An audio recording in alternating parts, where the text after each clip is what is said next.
Hello there. Welcome to another talk. Uh,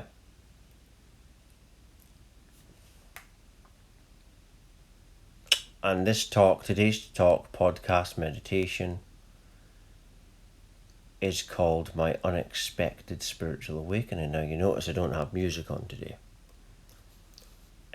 But, I think there's a time and there's times that I can do talks with music, relaxing music, and times where we're just about silence. And I think this particular talk has to be done in silence. And that's because of the nature of the talk. This was, it felt like a personal experience until I realised that there was no me, and that what I thought was me was just a story. But before that happened, I thought I was a person, I was a character. And at the age of 24, I went through this, apparently, an unexpected spiritual awakening, but it was a rebirth experience that I had. And people say rebirth, but they don't mean literally. I mean literally. Well, in the experience, and what was happening, I was 24, I'm 34 now, 10 years ago. I was 24 and I had enough of everything. And I sat down on my bed and I had enough of everything. And I meant it so much. It was so powerful, and it's like for a moment I had a glimpse of myself in the future. Like I was seeing the type of character I was going to be. And then everything changed. And then after that I was getting information downloads, which are just your own thoughts, but it's like coming from, it's coming from a higher power.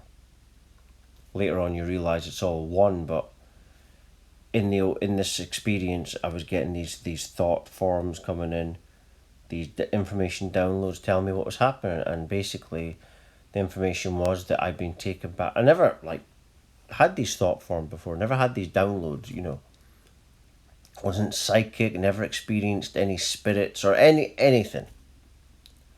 My mum's side did, because they were travellers, gypsies, done psychic readings, and that kind of mystical kind of people.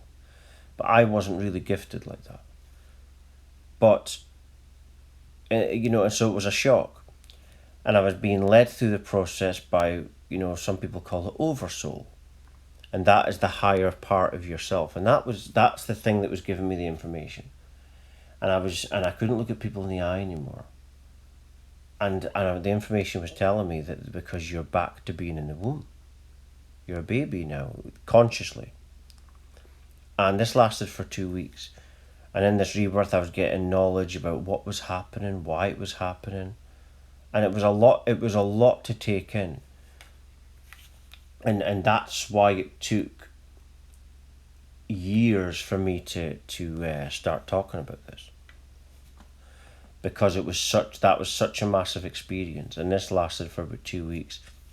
In that 2 weeks it was a very angelic experience. It was, I took drugs in my past. This was more intense than even things like MDMA. This was like MDMA, but imagine 1,000 times more intense. And because it's the source, and that's the source of all life, is basically the same feeling as MDMA. Except imagine that MDMA, if you've ever taken that, but limitless version of it. Like there's limitless potency of it.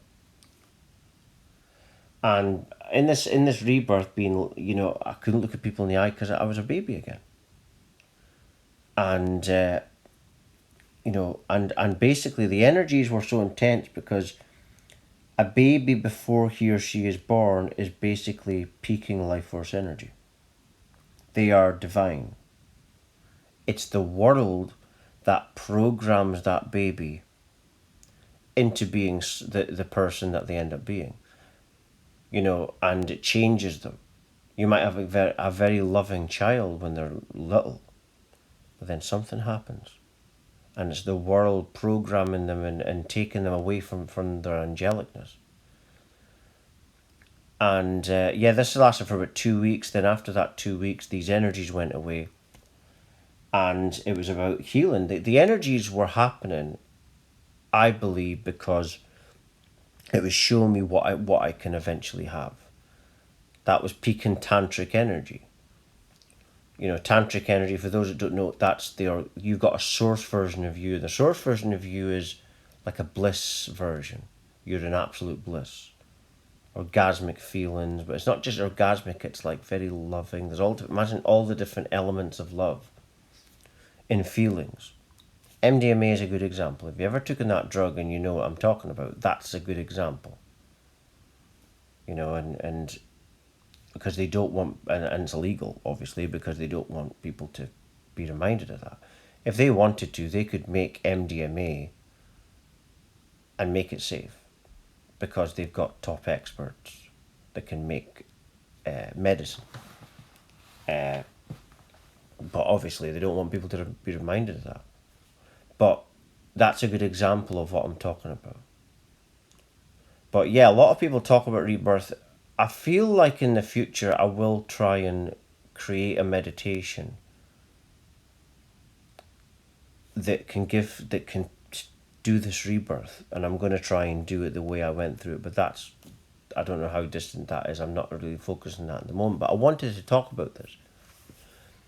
And that was my awakening. You can imagine how crazy an experience like that would be.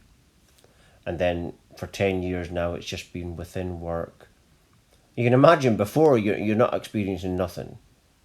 And then all of a sudden, my mum and her side of the family done mediumship and things of that nature.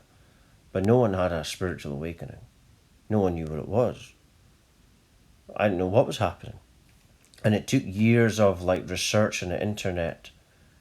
And I discovered Buddhism and that Buddha went through an awakening.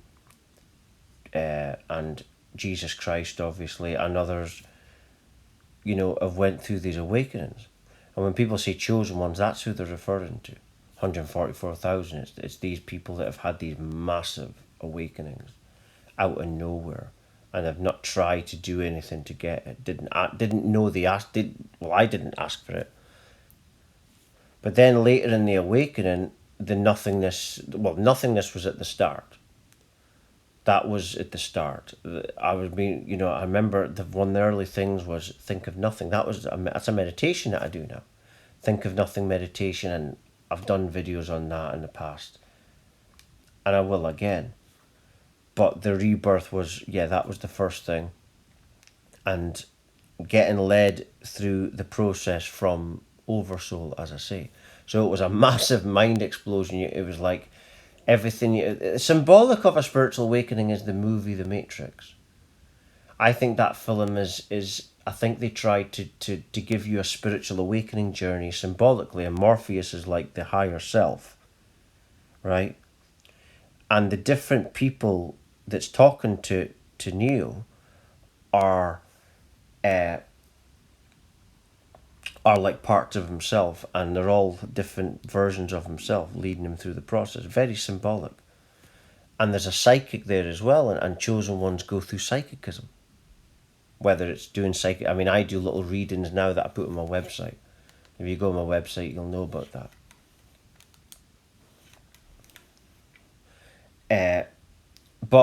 But today I just wanted to, and I've spoken about this before, but yeah, lots of people say rebirth, but they don't mean literally. Yeah, I mean literally. And there was lots of things going on, and it took me years to process what had really happened. And also figuring out how I'm going to say this, because, you don't want people to think you're crazy. That's the first thing goes into your head, and now I don't care about that. But that was like the first thing. You're worried about what are people going to think, and this force that I was interacting with was so gentle. I remember thinking to myself, how am I going to interact with the world? Because I felt so gentle. This angelic force was so gentle, And so I had to, all of a sudden, it was like you're open to everything. And so I had to work with myself for years to kind of work with that and, protect that ability. Because people, most people are bad people. That's the way it is, and they're narcissistic, and they're looking for ways. How can I damage this person? That's the way the world is. It's not a very nice place. You can tell yourself anything you want. If you've got garbage, it needs to go out. It's still, and you don't throw it out. It's still garbage. You know what I mean? You try to pretend it doesn't. It's not there when it is. But then as I go deeper with the awakening, it's this nothingness thing. And that was becoming more apparent in the awakening as I got on, and now I realise that all the idea that something's happened is just an idea, and that's things I talk about in other talks. But today I just wanted to talk about that awakening rebirth experience that I apparently, because it's all apparent, and apparent are just stories, but that's what apparently happened to me in this awakening. I went through this rebirth experience, and a lot of people do talk about this, but they don't. I've not seen anyone talk about an experience like that. And that's not me saying my experience is better than anyone, because the idea that it happened is just a story that I'm repeating, and now I'm aware of that. And as the awakening prolonged, I was realizing more and more that it's all stories. Everything is just stories. Like signals in the brain are just stories, and they feed each other. And that's what we're all going by. And as the awakening prolongs more and more, you realise how insane the world is, because they're all repeating stories. Even the brain. The idea that it's a brain, another story. You see, but I'm not going to start talking about that today. I just want to talk quickly about this rebirth. And, I had the theory for years, and I've seen it online, that I thought I had a soul swap. And that is a theory that some people have.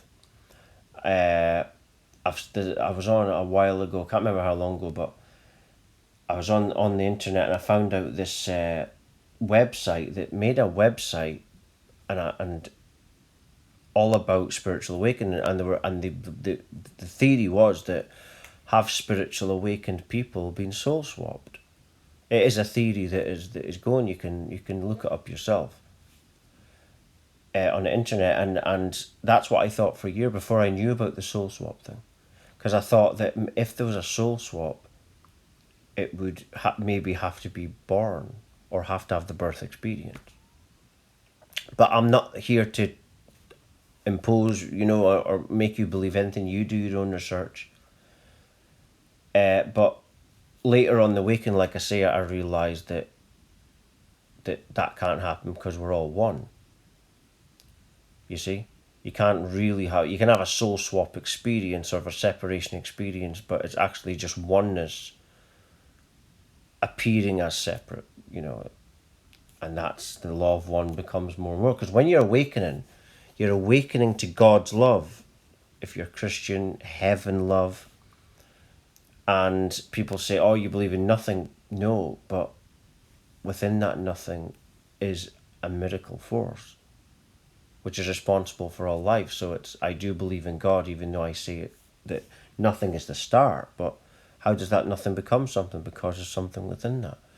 And in the awakening, that's what I was tuning into. Like, remember, I had no abilities before that I was aware of.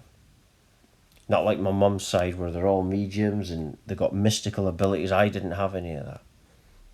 So when you not got that, it's a big change. But I just wanted to share that today, and I will talk about it further, and I have done, and I will continue to. I just thought this was very interesting to talk about, the awakening and the rebirth experience that I went through. And I'm just going to leave it there. For latest updates, talks, news, research, and much, much more, please do check my website at www.lovelightfamily.com.